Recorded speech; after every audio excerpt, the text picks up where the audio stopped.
opportunity to speak to you today and share our journey of setting up the Military Preparation College and all that entailed. Just as by way of introduction, I just want to introduce you to the end game, where we are today. 11 years ago we started off with myself, 2 other people, and 25 learners. Today we have 60 full-time staff, 11 centres in England and in Wales, and over 1,000 learners on the programme each year. We also received the Investors in People Gold Award and the ISO 9002, although I've written 2009. In the beginning then, how did it all start? Well, basically I started off in youth work. I set up and ran a youth club, nothing unusual in that. Apart from the fact that I was 12 years old when I first started. I then escaped and joined the army, which is pretty normal again, apart from the fact my parents were on holiday, and I was in the army for 2 weeks before my grandmother had to come and explain to her exactly what happened. I remember the phone call clearly now, trying to explain to my mother not to come and pick me up and take me home. But what it did do, it invested in me the importance of actually being allowed to achieve your goal, no matter what the barriers are out there.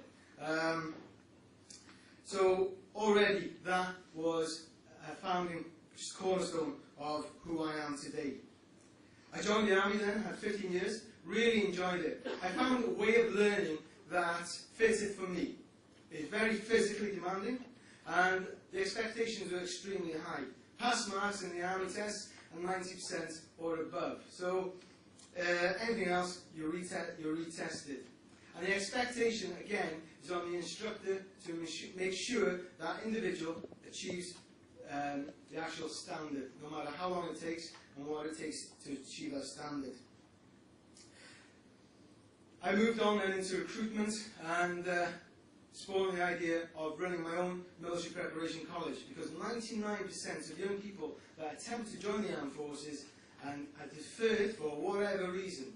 Underweight, still a big problem in Wales. Overweight, lack of confidence, lack of perceived enthusiasm, lack of skills, lack of background. It goes on and on and on.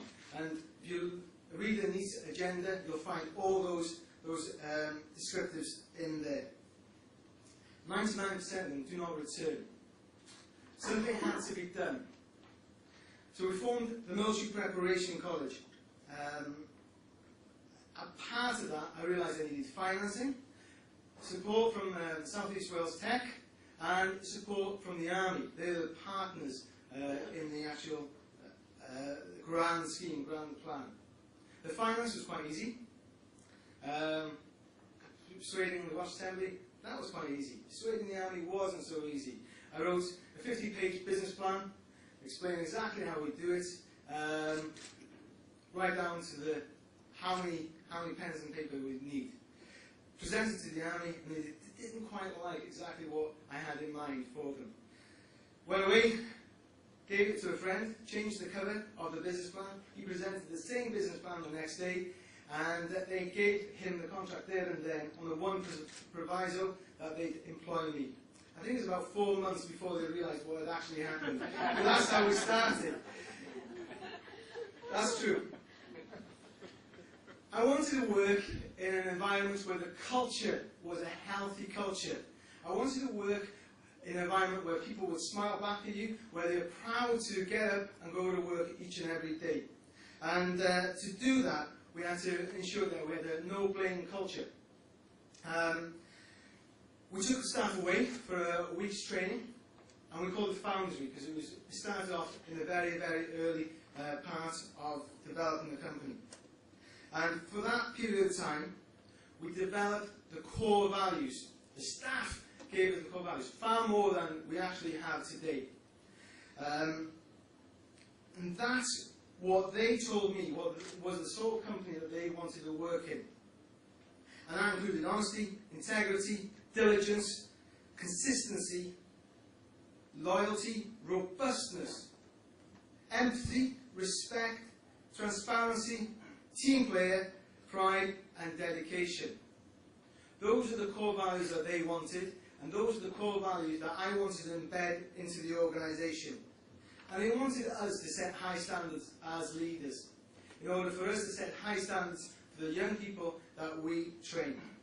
So that was how we established the culture. Next, we looked at developing the model.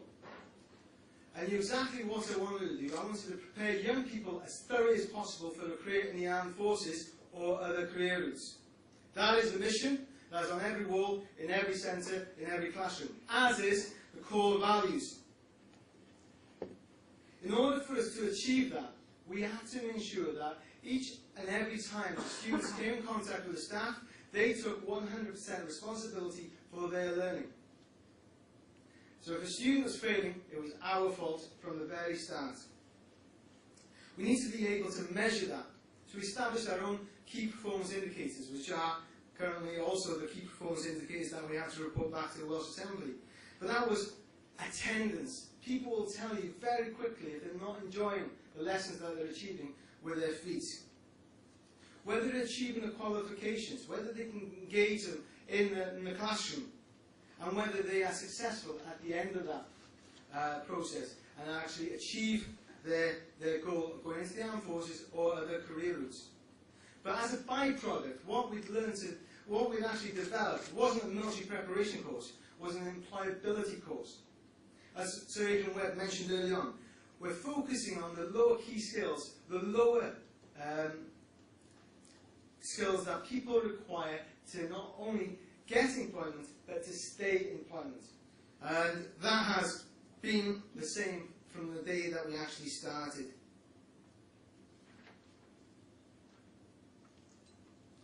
How did we get from myself to others and 25 students to where we are today? Well, approximately 4 years ago, we had a bit of a knockback. Funding was cut from 1.6 to 1 million overnight. I didn't see it coming. We all know Pestle. Well, I never saw that one coming. So I had to take myself away and think very long and hard how we'd actually get ourselves out of this problem. I had a number of choices. First choice was to make approximately 50% of my staff redundant. These are the same staff that we worked with, trained, and empowered to do the job that I wanted them to do.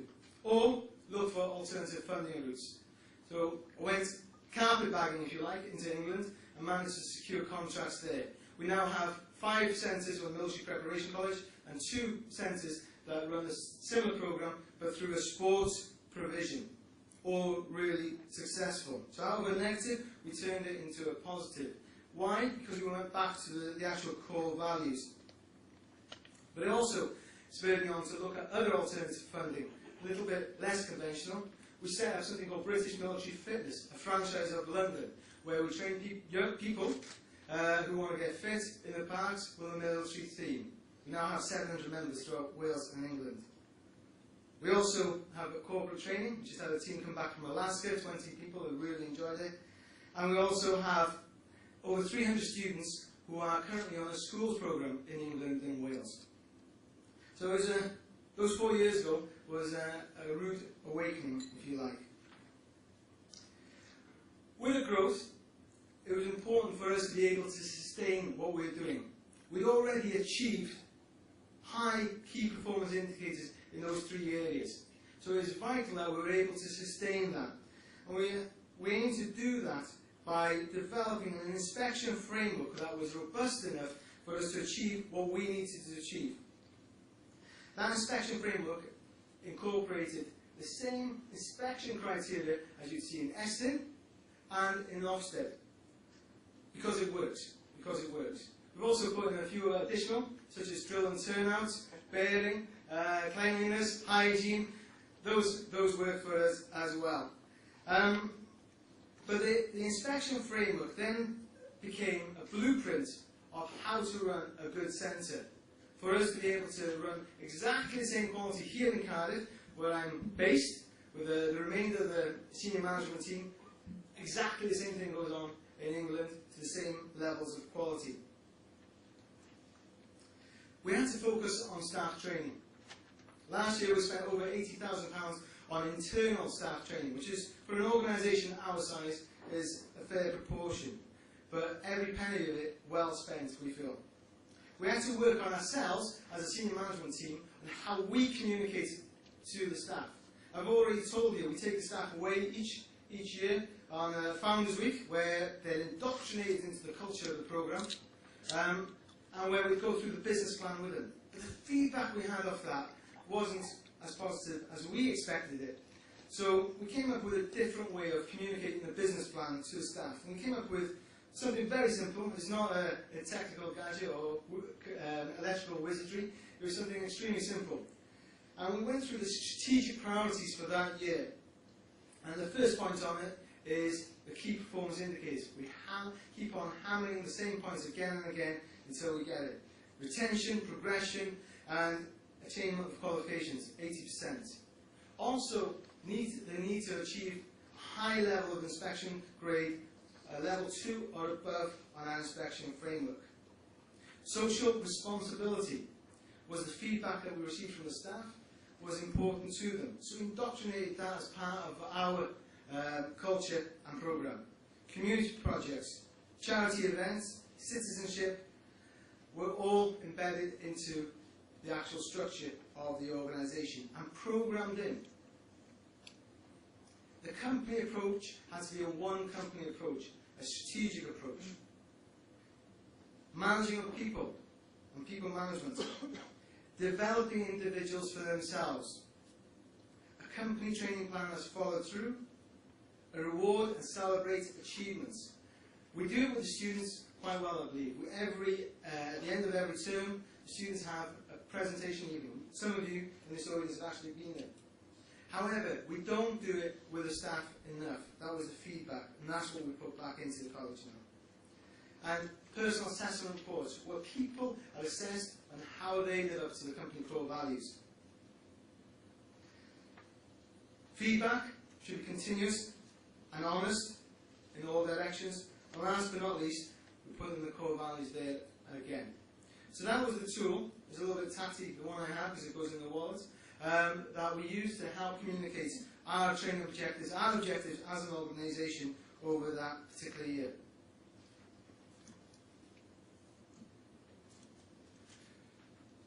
The work that we do at the college in itself is motivational.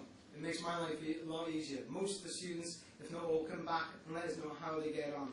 And they're little individual motivators. However, that is not always enough.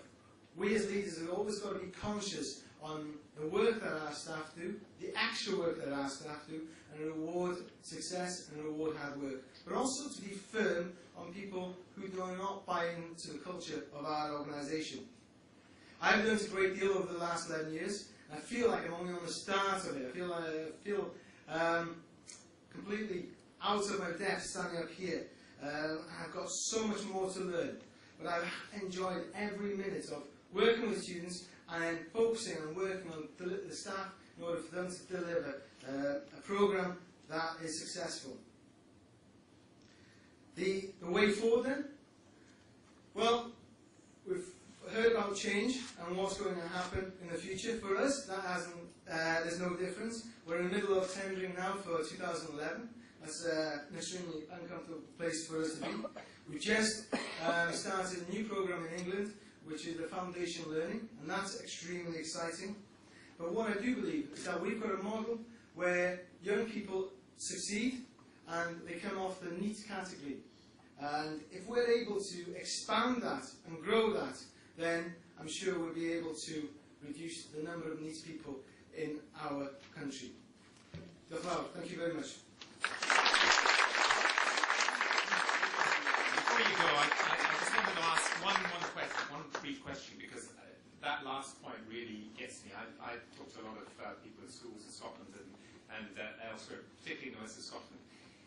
Your enthusiasm is infectious. How do you enthuse those to get skills who think, oh, I can't do this, I can't, because you need skills to know that you need skills, don't you? How do you do that? We focus on building the individual self-esteem. It's positive reinforcement. And once they start learning that they can achieve really small steps and being part of a team, then all of a sudden they have something to lose, something to work for, and that propels them forward. And it's a momentum. Once it starts, it's like a snowball, goes faster and faster. Thank you. Thanks very much.